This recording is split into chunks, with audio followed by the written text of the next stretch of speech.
सत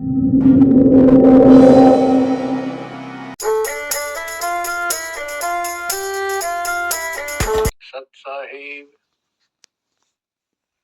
सतगुरुदेव की जय। बंदी छोड़ कबीर साहिब जी की जय। बंदी छोड़ गरीबदास जी महाराज जी की जय। स्वामी राम देवानंद जी गुरु महाराज जी की जय हो।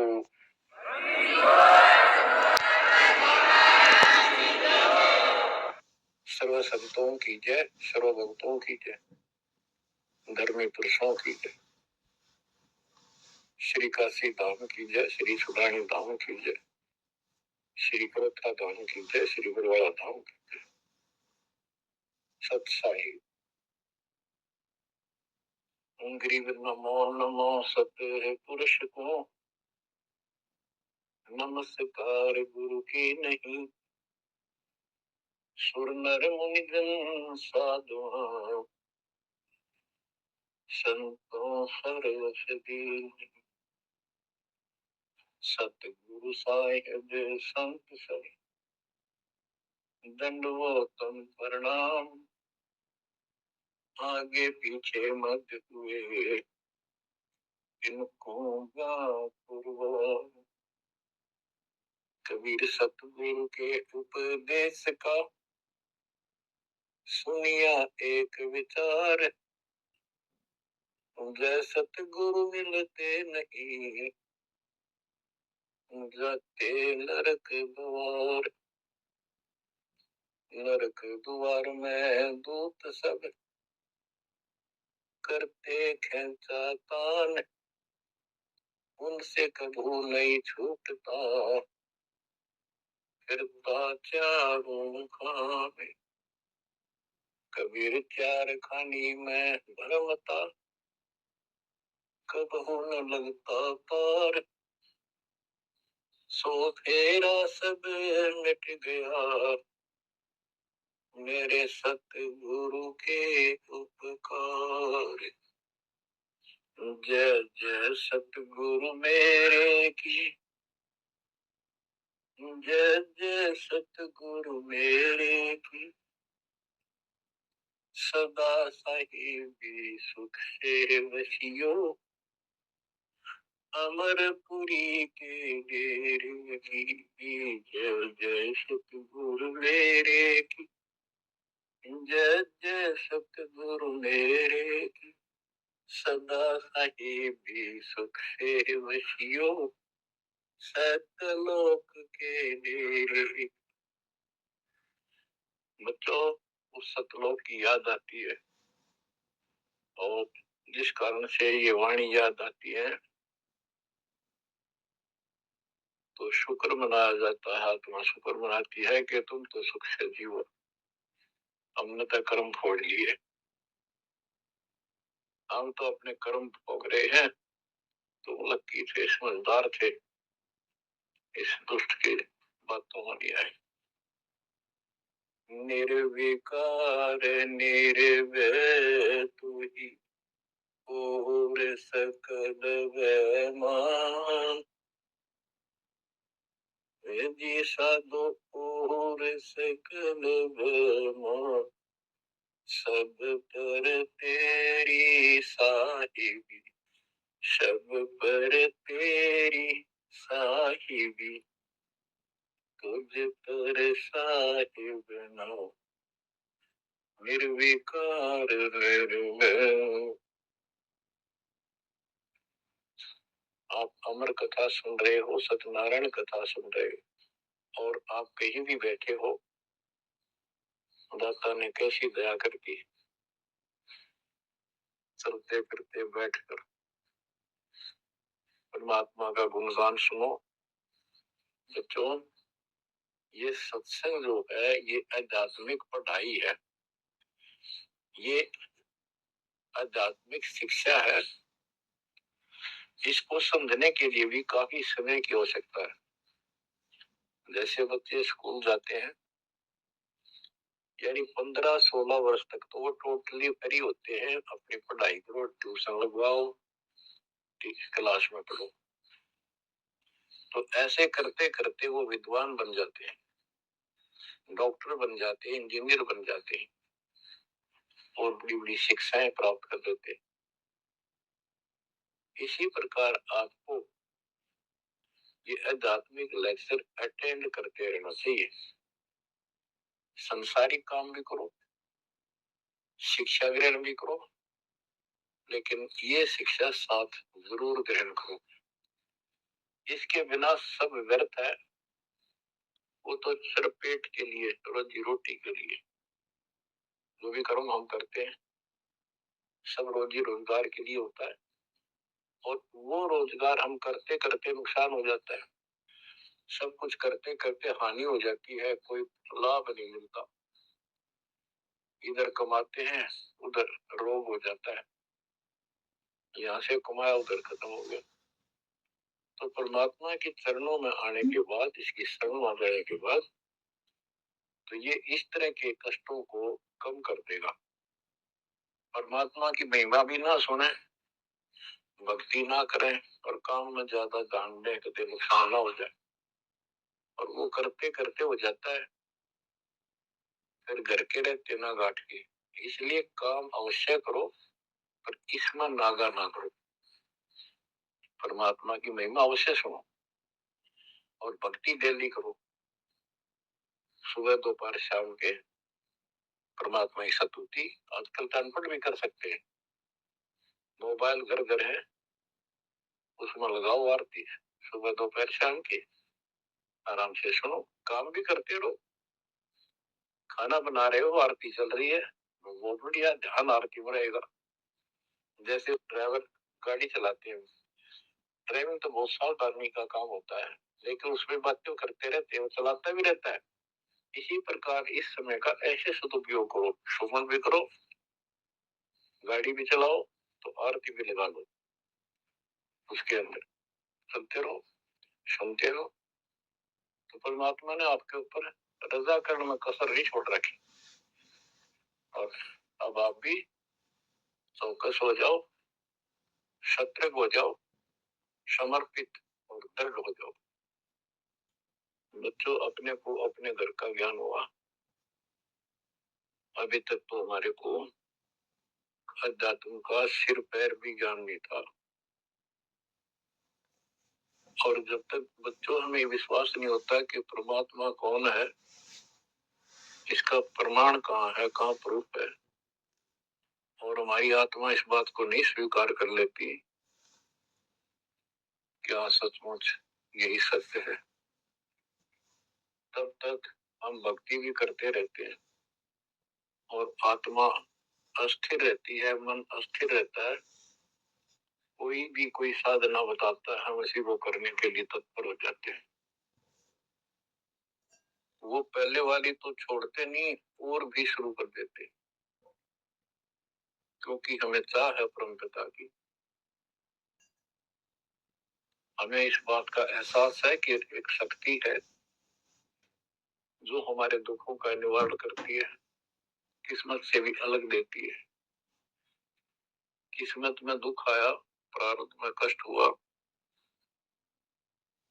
तो हम उसके निवारण के लिए किधर झाड़ फूक वालों के पास, कहीं हाथ दिखाने गए, कहीं पहाड़ों पर किसी ने बताया वहां गए, व्रत रखने को कहा वो रखा।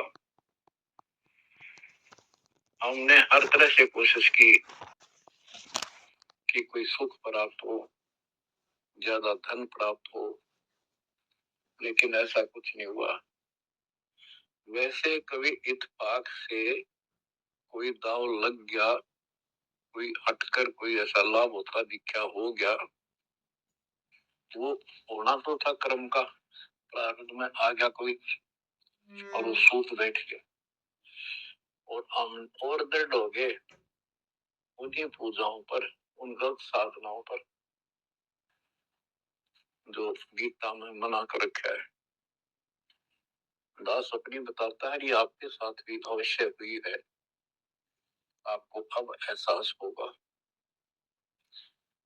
जैसे दास बचपन से रामकृष्ण और विशेषकर विष्णु जी का, कृष्ण जी का विशेष भक्त रहा है, इसके साथ हनुमान जी के प्रति भी लगन में, तर्क में, चाह में कोई कमी नहीं थी।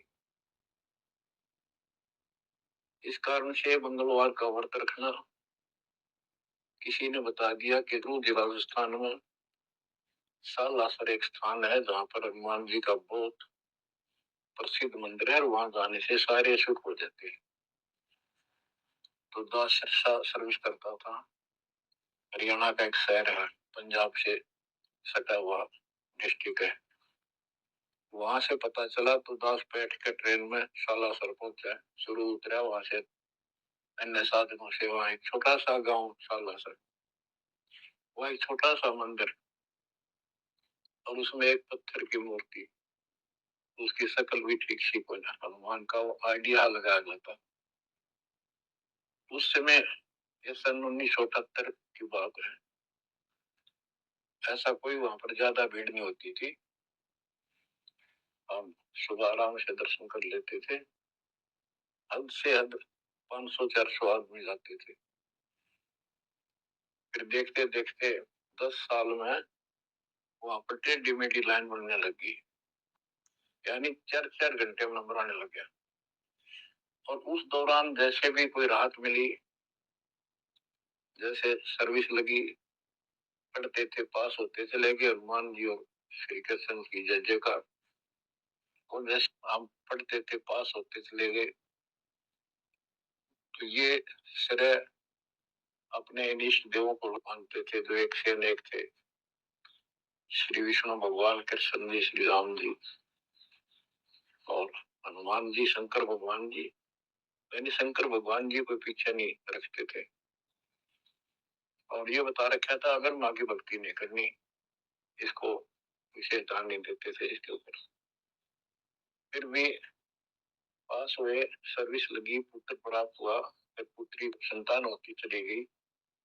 और इतनी खुशी हुई कि सारा कुछ हनुमान जी ने, श्री कृष्ण जी ने, विष्णु जी ने कर दिया। और ये देख रहा है दास के जो कबीर नास्तिक है, उनके भी सुख हो रहे थे। तो बात ये है, अब पता चला कि ये साधना वो सुख देने की थी नहीं जो हम इनके शर कर रहे थे, यकीन से होगा, इनको श्रेय दे रहे थे। तो बच्चों, कबीर पीछे लग गया जाऊं था मैं लोक वेद के साथ, मार्ग में सतगुरु मिले, दीपक ले दिया हाथ। इस भक्ति के सफर में हम लोक वेद के आधार से इधर उधर भटक रहे थे, सही मार्ग मिला नहीं था और कभी भी मंजिल प्राप्त नहीं कर सकते थे। ठीक है, हमारी तड़प थी तो भगवान भी मिले, जैसे वेदों में प्रमाण है। ऋग्वेद मंडल नंबर 9 सूक्त चंदन मंत्र 3 में कि परमात्मा सबसे ऊपर के लोक में बैठा है। फिर ऋग्वेद मंडल नंबर 9 सूक्त 82 1 2 3 में, ऋग्वेद मंडल नंबर 9 सूक्त 86 के 26-27 में। तो ये बताते हैं कि परमात्मा अच्छी आत्माओं को मिलता है, वहां से गति करके नीचे आता है, उनके संकट दूर करता है, उनको सच्ची राह दिखाता है अपने मुख कमल से। ऋग्वेद मंडल नंबर 9 सूक्त 96 के 16 से 20 तक, ऋग्वेद मंडल नंबर 9 सूक्त 94 का मंत्र 2, 95 का मंत्र नंबर 1। इन सब में मिलाकर एक निष्कर्ष निकलता है कि परमात्मा ऊपर से गति करके आते हैं और यहाँ अच्छी आत्माओं को मिलते हैं। एक कविता, काव्यों यानी लोकोक्तियों, शब्दों, वाणियों, साखियों के माध्यम से अध्यात्म ज्ञान अपने मुख कमल से बोलकर सुनाते हैं। और वो एक कवि की तरह आचरण करते हुए वर्जम घूमते फिरते और अपने मुख कमल से वाणी बोल करके भक्ति की प्रेरणा करते हैं और गुप्त भक्ति के, परमात्मा की साधना के गुप्त मंत्रों को आविष्कार करते हैं, मंत्रों का आविष्कार करते हैं। जैसे गरीबदास जी ने बताया है, कबीर साहब बताते हैं गरीब सो हम शब्द हम जग में लाए, सार शब्द हमने गुप्त छिपाए। यानी सोहम शब्द किसी भी ग्रंथ शास्त्र में, जिनको शास्त्र मानते रहे हैं 600 साल पहले पहले, उनमें नहीं है। और सोहम नाम का प्रचलन बहुत पहले से चल रहा, पर इन किताबों में नहीं था। क्योंकि कबीर साहब कहते हैं, हम बैरागी ब्रह्म पद सन्यासी महादेव, सो हम मंतव्य शिव जी को करे हमारी शेष। उनको ज्ञान समझा सबको, ज्ञान इतना गजब का है, एक बार आत्मा जरूर पकड़ लेती है और नाम की भी इच्छा करती है, तो उस समय जो परमात्मा अपने ज्ञान सुना रहे होते हैं, काल निकल जाता है उस आत्मा से, और आत्मा ध्यान से सुनती है, सत्य मान लेती है। तो इन्होंने ब्रह्मा जी ने, विष्णु जी ने, शिव जी ने सबने नाम दे दिए। इनमें सॉफ्टवेयर लगा दिया परमात्मा ने। विष्णु जी में हरियम का, शिव जी में सोम का, ब्रह्मा में ओम का, और वही आज हमारे को लगा दिया। अब हम अपना काम इनसे डायरेक्ट ले रहे हैं। तो कहने का भाव ये है कि जिस समय परमात्मा अपना ज्ञान सुनाते हैं, काल भाग जाता है। परमात्मा के वहां से आते ही काल प्रवेश कर जाता है, उनकी बुद्धि को फेर देता है। इसी कारण से दोबारा इन्होंने परमात्मा की वाणी सुनी नहीं, विचार नहीं सुना, और ये धोखा खा गई। हमने भी बहुत बार धोखा खा लिया, शंकों बार हम ये कष्ट उठा चुके और ये धोखा खा चुके हैं। अपने भगवान को छोड़कर बकवादा बड़े रहे। मानुष जन्म पाएकर खोवे, सतगुरु विमुखा युग युग रोए। बच्चों, गिर सतगुरु संग छोड़कर लाख वर्ष जब कीन, इंद्रिय क्रम ना मोक्ष होए, रह काल के आदि।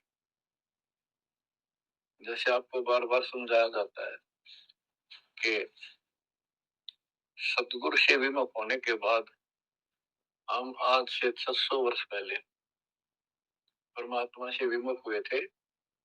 उसके बाद हम पता नहीं किन किन धर्मों में जन्मे, कभी भक्ति की कभी ना की। भक्ति करते थे और भक्ति ही नहीं थी, लेकिन मालिक फिर भी हमें उन प्रत्येक मानव शरीर में मिले हैं और सच्ची राह दिखाई है। हमने कुछ दिन की साधना अवश्य की है, फिर छोड़ दी, और जिसके कारण परमात्मा हमें चार्ज करके, उस चार्जिंग के कारण आज तक आपके हृदय में मालिक की चाह और भक्ति की तरफ बनी हुई थी, और मनुष्य जीवन मिलते रहे। क्योंकि हम 600 साल पहले गुरुद्रोही नहीं हुए थे, सतगुरु विमुख हो गए थे। सतगुरु विमुखा युग युग रोए, मानुष जन्म पाकर खोए। एक उदाहरण देता हूँ। एक राबी नाम की लड़की, जिसको राबिया भी कहा, मुसलमान धर्म में जन्मी।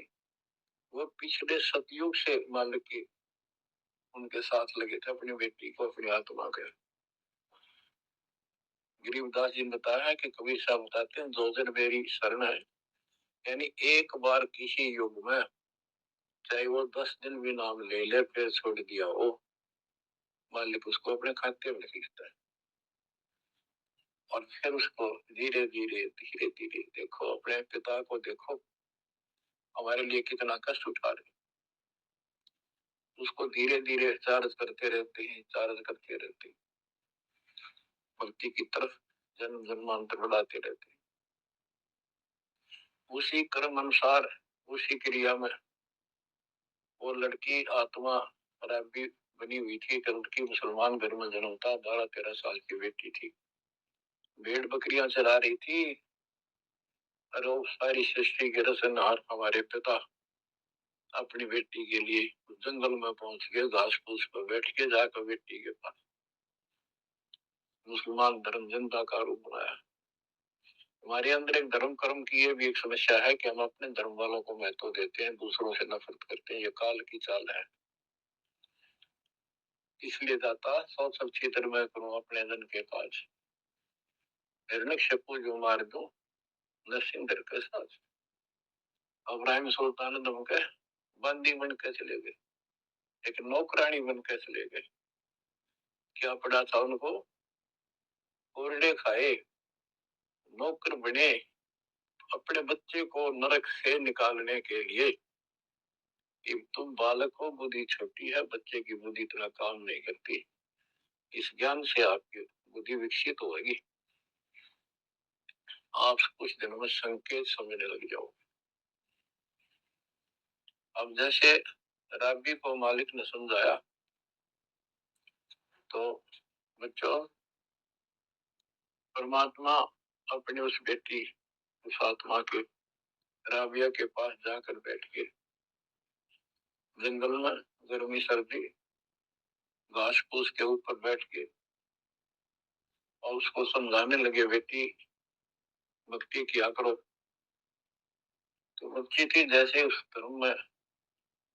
धर्म के अंदर जन्मी थी, उसमें वो साधना बताते थे, उसको कहती थी हम करते हैं, ऐसे करते हैं, नमाज करते हैं, तो बकरीद मनाते हैं। तो परमात्मा ने उनको काफी समझा, कई दिन लगातार जाते रहे, ये चले जाते फिर आ जाते। अंत में लड़की ने स्वीकार कर लिया, भगवान मुझे वो सच्चा राह बता दो जिससे मोक्ष मिले। परमात्मा ने उनको मंत्र दिए, ये मंत्र दे दिए पांचों, लेकिन ये नहीं बताया किस किस के लिए, क्योंकि इसके बताने की जरूरत भी नहीं है। या तो चाबी है, किसी भी खजाने की है या कोई और सामान वाले की है, उस ताले के लाओ, खुल जाएगा, उसमें वो सामान आपको मिल जाएगा। फिर भी याद होना आवश्यक है कि ये इसमें यूं सामान है, इसमें ये सामान है। तो लड़की ने कुछ दिन मालूम की साधना की, 4 वर्ष। उसके बाद समाज के दरबाव में शानी होगी, उसने यहाँ तक फैसला कर लिया कि ये तो संस्कार बढ़ते चले जाते हैं, शादी ही नहीं कराऊंगी, विवाह नहीं कराऊंगी। उसने निकाह करने से मना कर दिया। माँ बाप ने कोशिश की, लड़की जवान होगी, लेकिन बिल्कुल स्पष्ट शब्दों में कह दिया, मैं विवाह नहीं करूंगी, मैं अल्लाह खुदा को प्राप्त करूंगी। माँ बाप परेशान हो गए कि बच्ची है, इसने तो जिद लगा ली, और इसका जीवन कैसे पार होगा, कैसे पास होगा, तो हो ही नहीं सकता। बच्चों ने कहा, बेटी या तो निकाह कर लेना, दोनों मरेंगे। लड़की ने सोचा, चल माता पिता की हत्या का क्यों सिर पर दोष दूं, आगे अपने पति से बात कर रहे हैं। निकाह हो गया। मुसलमानों के अंदर लड़की से अपनी राय पूछी जाती है विवाह के समय कि क्या आपको ये विवाह मंजूर है, उनका कबूल है। लड़की यस कर देती है तो विवाह होता है, न तो नहीं होता। ये स्वतंत्रता बेटी को है। उसने यस कर दी, विवाह होगा। उनका पति बहुत बड़ा अधिकारी था, अफसर था, साहब था। मुसलमानों में एक से अधिक विवाह भी हो जाते हैं, सामान्य बात है। तो उसने यही विचार किया था कि तो शादी और कर लेगा, वहां दबाव बनाऊंगी, ना तो मर जाऊंगी और क्या इलाज है। तो उसने अपने पति से अपना उद्देश्य बता दिया, मैं भक्ति करना चाहती हूँ, मेरी कति तमन्ना नहीं है कोई शादी और बच्चे पैदा करने की। यदि आप मेरे साथ जबरदस्ती करोगे तो मैं सुसाइड करूंगी। उनका पति भगवान से डरने वाला मुसलमान था, वास्तव मुसलमान था। उसने कहा, राबिया आपने निकाह कबूल क्यों किया, ये बताओ। उसने कहा कि मेरी मजबूरी थी, मेरे माता पिता मर जाते, मैं वो दोष नहीं लेना चाहती थी, उनका भी काम बन गया। कि आप बताओ आपका क्या इरादा है। मेरा फाइनल है, या तो मौत या अपनी भक्ति करूंगे।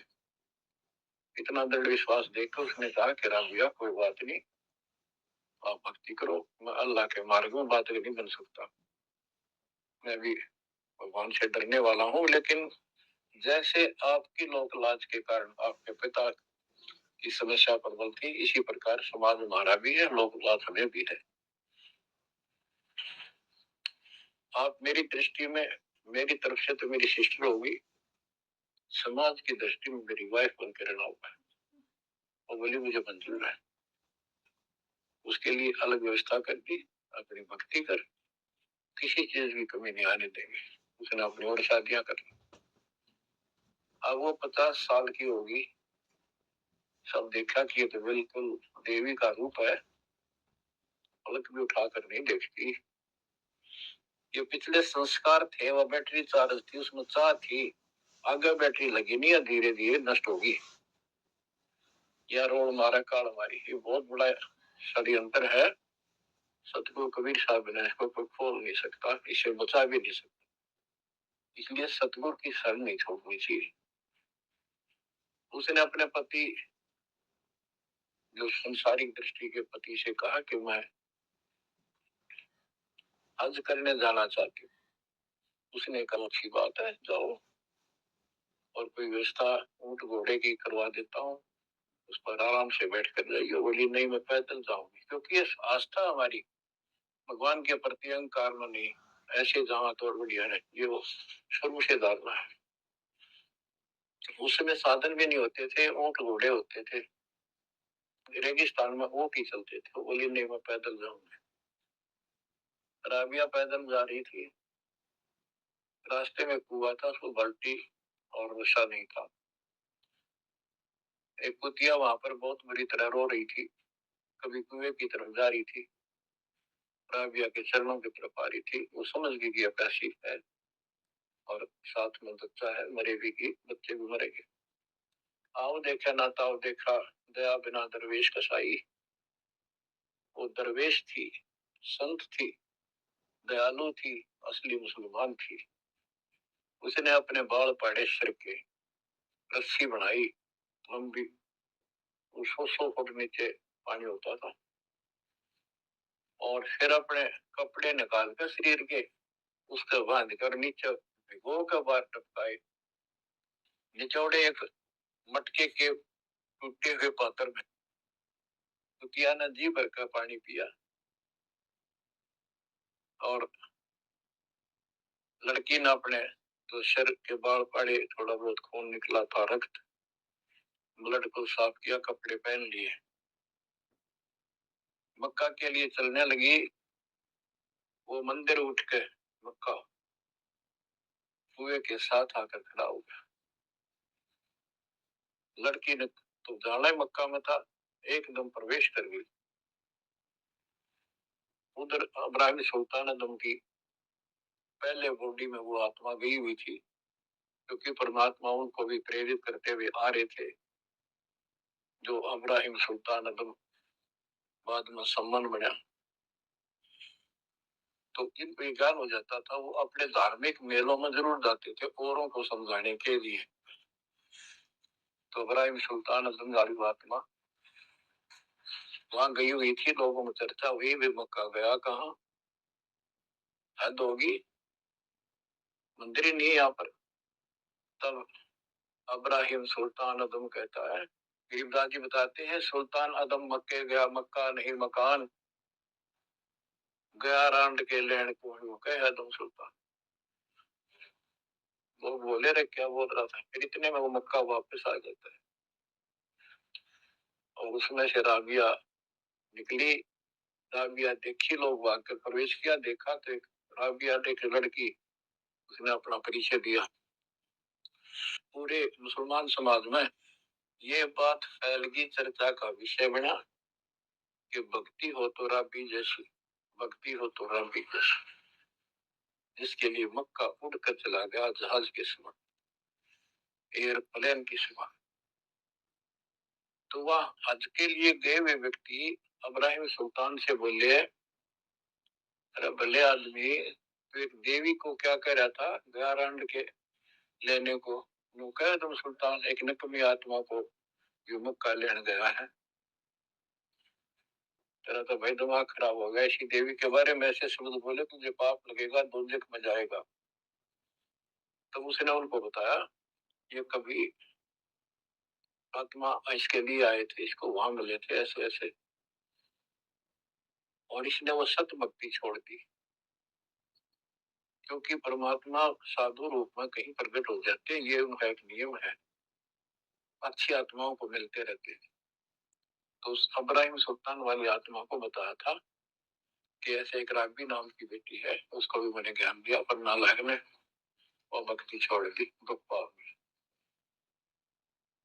तो उसने बताया कि इसको सत भक्ति मिली थी, बड़े डोनाई है, या उस पिछली साधना के कारण ये सब कुछ हो रहा है। परंतु उन लोगों के अवन में कहाँ समाने वाली थी ये बात, तो अक्षरों में। उस जीवन को पूरा करके वो लड़की, वो आत्मा अगले जन्म में बांसुरी नाम की लड़की बनी, जन्म हुआ। धार्मिक शब्द सुनाया करती थी, बड़ी परमर्थ की प्रेरणा थी, उसमें भी अनमैरिड रही। और यहाँ तक विचार कर लिया कि ये सुना है मक्के में जो मरता है वो सीधा जन्नत में जाता है, स्वर्ग में। तो इससे बड़ी अवसर कहाँ मिलेगा अगर दोस्ता होगी। मक्के में अपनी गर्दन काट दी और चढ़ा दी, सब जगह ये चर्चा होगी, भाई बांसुरी तो जन्नत में जाएगी, सिद्ध दरवाजे खुले। अब बताओ, वो तो लोक वेद था, तत्व ज्ञान क्या करता। उसके बाद वो लड़की अगले जन्म में फिर लड़की रूप में जन्मी, युवा होकर वैश्या का जीवन दिया, सारा जीवन तुम कर्म करो, एक भी अच्छी सोच नहीं। छोड़ दिए कर्म काल में, मानुष जन्म पाकर खोए, सतगुर विमुखा युग युग हो। वो फिर मर गई उस बंदे जीवन को भोग पाप इकट्ठे करके ढेर लाख। उस 3-4 साल की साधना से उसको मनुष्य शरीर मिलते रहे। उस दौरान परमात्मा ने कोशिश की, लेकिन वो रंग में रंग चुकी थी।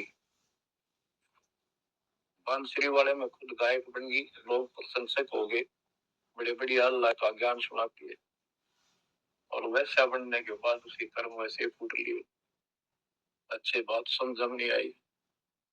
वो फिर मृत्यु को प्राप्त हुई, वैसा का जीवन, गणका का जीवन भोग कर फिर वो शेख तकी नाम के एक धार्मिक मुसलमान पीर के घर जन्म लिया बेटी के रूप।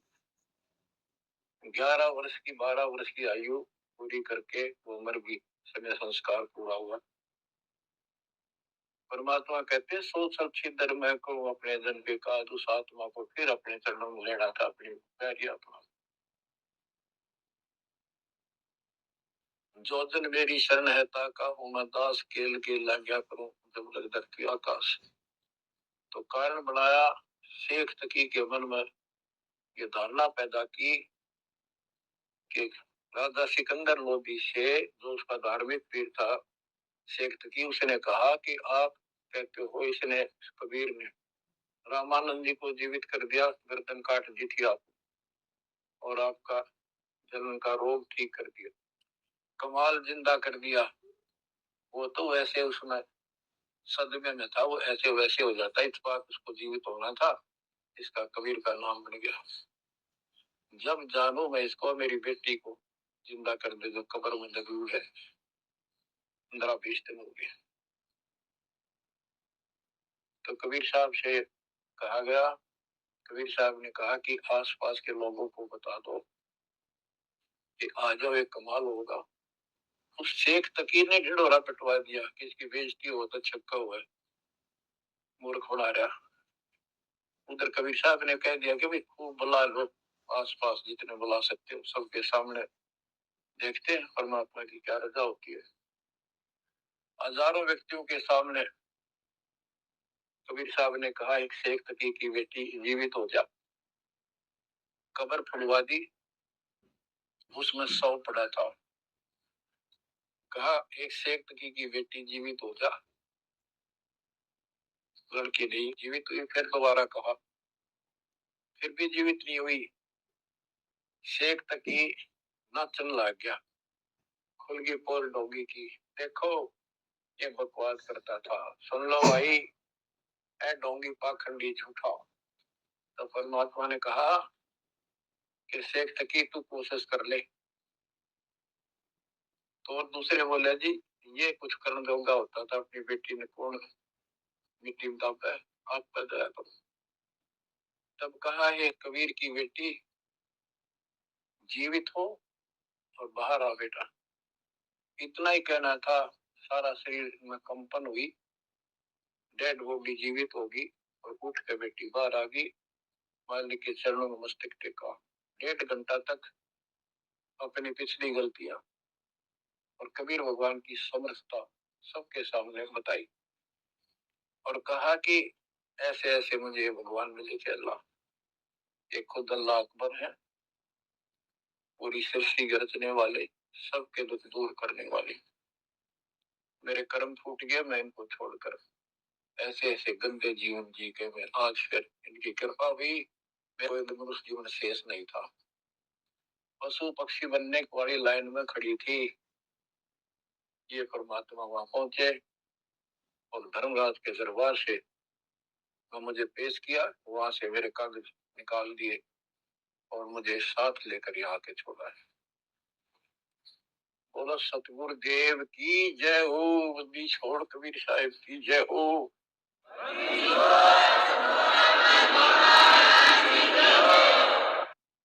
तो उसने कहा बेटी जा अपने पिता के साथ। कबीर साहब ने कहा शेख तकी के साथ। वो बेटी बोली मुझे अपना पिता मिल गया, अपना मालिक मिल गया, इस पर मेरा संस्कार इतना ही था। आप मेरे पिता हो, सारी सृष्टि के मालिक हो, मैं तो आपके साथ रहूं। अपने गुरु के मैं संग संग होली, अपने गुरु के मैं संग संग होली।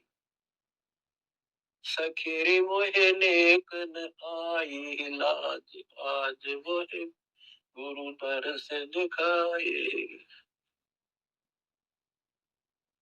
बच्चों यह बात तो बनेगी ऐसे ही। पानी कहते, देसी कहावत है, पानी तो झील में नीचे के स्थान पर आके ही टिकेगा। वैसे पलट में कितना ऊंचा चढ़ जाए लेकिन टिकेगा वहीं आके। मन का तूफान बकवादों का कहीं धक्के खा लो, आके बात बनेगी सतगुरु शरण। तो कहते हैं गिरिदास जी का है, गिरिव सतगुरु संगत छोड़कर लाख वर्ष जबकि इंद्रिय कर्मणा मोक्ष हो, रहे काल के आखी। सतगुरु पूर्ण संत की संगत छोड़कर लाख वर्ष तक जप करते रहो। तो ये जाप करते रहना, इसका कोई यूज नहीं होगा, क्योंकि कनेक्शन कट चुका होगा, मर्यादा भंग होगी। गुरु बिन माला फेरते, गुरु बिन देते दान, गुरु बिन दोनों निष्फल है, वो व्यर्थ जाएंगे। बच्चों परमात्मा हमारे लिए भटक रहे हैं, इन पिछली गलतियों से सबक लो, इनको फिर से न दोहराना। जैसे आपको बताया है कि कबीर भगवान है, ये सारी सृष्टि के रचने वाले हैं, ये हमारे पिता, हमारे जनक है, हमारे कष्टों को दूर करने वाले संकट मोचन यही। लेकिन हम इनको छोड़कर अन्य उपासना करते रहे हैं। जैसे गीता अध्याय 16 श्लोक 23 और 24 में स्पष्ट कर दिया है कि शास्त्र विधि को त्याग कर जो अपनी मर्जी से इच्छा से मनमाना आचरण करते, मनमानी साधनाएं करते हैं जो शास्त्रों में प्रमाणित नहीं है, उनको न तो कोई सुख हो, न कोई सिद्धि प्राप्त हो, कार्य सिद्ध हो जिससे, और न उनकी गति यानी मोक्ष हो। तो भक्ति करते इसी के लिए, ये तीनों नहीं हुए तो उस भक्ति का फायदा क्या, लड़ाई ढोने वाली बात।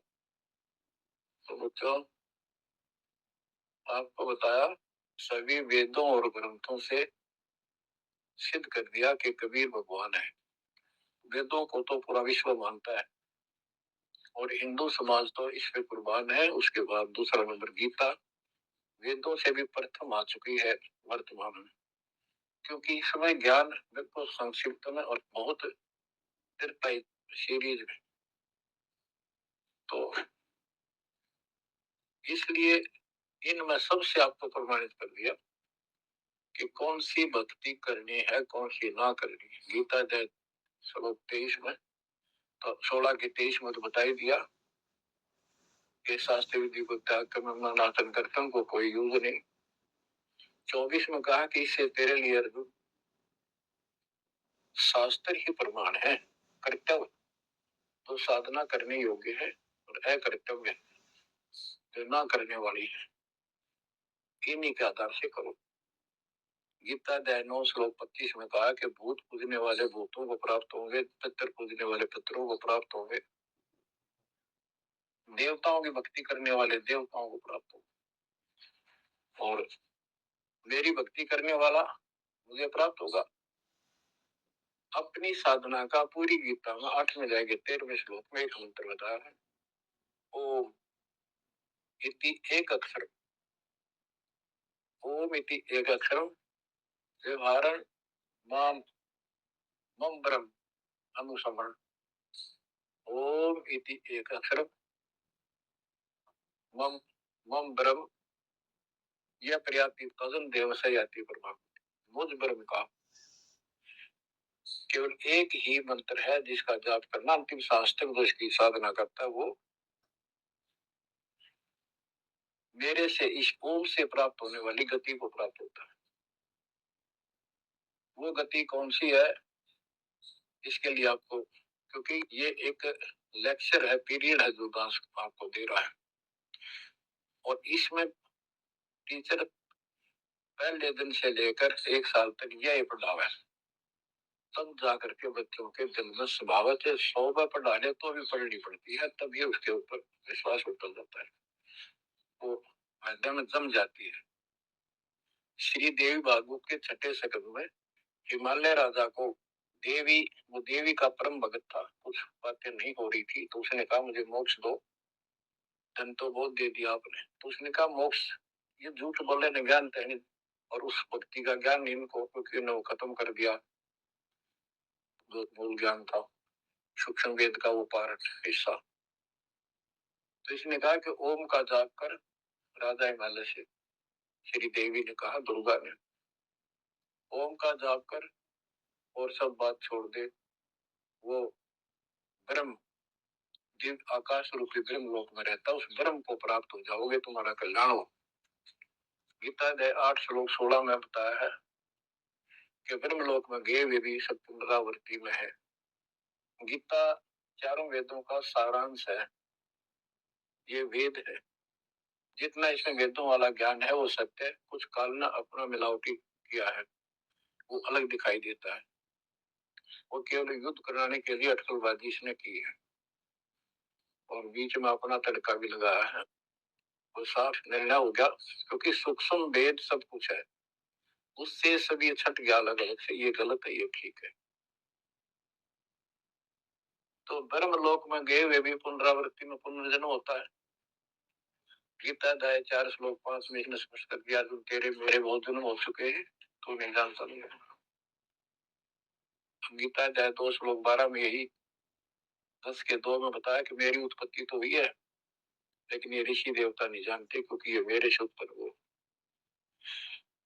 फिर उस ज्ञान को जैसे जहां से शुरुआत हुई थी कि परमात्मा सतलोक से सबसे ऊपर के लोक में रहता, वहां से चलकर गति करके आता है, अपना सच्चा ज्ञातम ज्ञान खुद बोलकर बताता है।